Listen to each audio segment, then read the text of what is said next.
A week spent with the latest Pixel phones left me delighted, dazed, and scratching my head in the best way possible. At the start of each day with my Pixel 8 Pro, I've been worried that a bug or glitch is going to rear its ugly head and ruin my experience with the phone.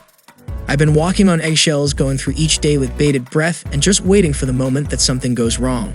But here's the thing that hasn't happened yet. I've been living with the Google Pixel 8 Pro for a while now, and not once has it given me any sort of trouble, something I absolutely can't say about last year's Pixels.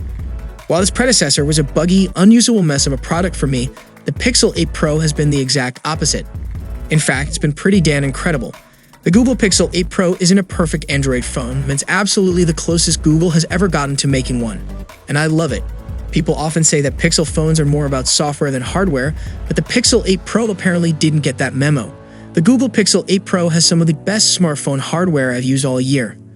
Although it looks very similar to the Google Pixel 7 Pro, everything about the Pixel 8 Pro's design is nicer and more expertly crafted. Instead of the glossy glass back we had last year, the Pixel 8 Pro's rear glass has a matte finish that feels smooth and velvety. It is a bit slippery, but it feels so nice that I honestly don't care. The corners are also more rounded, allowing the phone to more comfortably nestle itself into your palm. And the dual camera cutouts on the 7 Pro are gone, replaced by a single seamless cutout that spans the camera bar on the back of the phone. These changes don't sound like much on paper, but by holding the Pixel 8 Pro side by side with the Pixel 7 Pro, you can really feel the difference a year has made for Google's hardware team. The back glass texture is exquisite, the buttons feel better to press, and the phone is just so incredibly comfortable. I really don't have anything to complain about. Google also flaunts its hardware chops with the Pixel 8 Pro's display. It's a similar panel to the Pixel 7 Pro's, but there are a few important upgrades.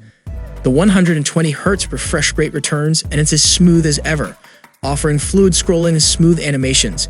But it can now scale all the way down to 1 Hz instead of 10 Hz, meaning it's drawing less energy for things like the always-on display, reading articles on Google Chrome.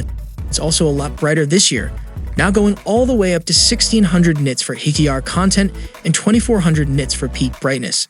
For context, the latest iPhone 15 Pro Max only gets up to 2000 nits. Whether I was soaking in a late summer sunset while walking the High Line in Manhattan or enjoying the last bits of sunshine in Southwest Michigan, I never once had trouble seeing what was on the Pixel 8 Pro's screen. I'm not sure I really notice a difference between it and my iPhone 15 Pro Max, but I appreciate Google going the extra step and ensuring I'll never have to think about it. What I appreciate even more is how dim the display gets. When turning the brightness all the way down on my iPhone and the Pixel 8 Pro gets noticeably darker, which is great when you're using your phone in a dark room and don't want to disturb your sleeping partner next to you. Beyond a better refresh rate and brightness, everything else about the Pixel 8 Pro's screen is excellent. The display is plenty sharp, colors look fantastic, and unlike the Pixel 7 Pro, all of the display bezels are perfectly symmetrical. Just like the Pixel 8 Pro's design, Google knocked the screen out of the park. Let's talk about the Google Pixel 8 Pro's cameras. The Pixel 8 Pro has a similar triple camera setup compared to the Pixel 7 Pro, and it consists of main, ultra-wide, and telephoto sensors. All of them have been upgraded in meaningful ways. Those are a lot of numbers, and in practice, they translate to the Google Pixel 8 Pro taking exceptional photographs. The 50 megapixels primary camera on the Pixel 8 Pro is outstanding. It shouldn't be surprising in 2023 that Google Pixel device takes great photos, and the Pixel 8 Pro ensures that won't be changing anytime soon. Whether I'm taking pictures of my dog in broad daylight or capturing the ambience of a dimly lit bar, the Google Pixel 8 Pro makes me confident that I'll end up with a photo I'm happy with. And the best part is how effortless it is to get these great-looking shots. Point the Pixel 8 Pro at your subject, tap the shutter button, and you can pretty safely assume you'll get an excellent image. The Pixel 8 Pro also performs strongly with its 5x telephoto camera. No, it's not a 10x optical zoom like you get on the Samsung Galaxy S23 Ultra, but the quality of the sensor is outstanding. It delivers excellent details at its 5x range with very similar colors to the main camera. And even if you punch in all the way to the 30x digital zoom, the Pixel 8 Pro still churns out very usable images. While it would have been great to see Google increase the optical zoom range, I think the upgraded light sensitivity easily makes up for it. Photos from the telephoto camera look fantastic. The sharpness is there, the composition and colors are lovely, and it gets you substantially closer to your subject while rarely sacrificing image quality. I've been equally happy with the ultra-wide and selfie cameras. Like the telephoto camera, the ultra-wide camera does a good job of producing similar colors to photos taken with the main camera. It also gives you a much wider field of view with minimal edge distortion. It's still there if you really look, but it's quite good considering the 125.5-degree field of view. While it's not something that fits into the way I take photos with my smartphone, the Google Pixel 8 Pro finally adds a pro/manual mode to the camera app, offering granular controls for your brightness, shadows, ISO, and more. I won't spend much time talking about this feature since Google didn't want to either during its big Pixel 8 event. Let's briefly discuss the Google Pixel 8 Pro's temperature sensor. On the back of the phone, underneath the camera flash, is a small circular sensor. This is the Pixel 8 Pro's temperature sensor. You interact with the sensor through the thermometer app on the phone, where you'll see a feature called Object Temperature. From here, you can quickly take the temperature of any object by holding the Pixel 8 Pro about 2 inches away from the thing you want to take the temperature of. Depending on what you're measuring, you can use one of the material presets in the thermometer app, including food and organic, beverages and water, cast iron, fabric, plastic and rubber, and more. It all works fine, but I also have zero idea what I'd ever want to use it for. Google says you can use the sensor to check the temperature of a drink to make sure it's not too hot or cold, or to check the temperature of a pan you're heating up to cook with. And I guess you could do those things, but I can't seriously picture myself ever wanting to. It's a goofy party trick to mess around with for a couple of minutes, and that's about it. In my hands-on preview of the Google Pixel 8 series, this is where I said things could go horribly, horribly wrong. For everything Google's gotten right with its previous 2 generations of Pixel devices, the company's Tensor chips have always caused problems. Whether it was the first Tensor chipset in the Pixel 6 family or the Tensor Gen 2 powering last year's Pixel 7 devices, it doesn't take long to find people complaining about Google's custom chipsets. With issues that include overheating, poor cellular reception, and general performance instability, Tensor doesn't really have the best reputation.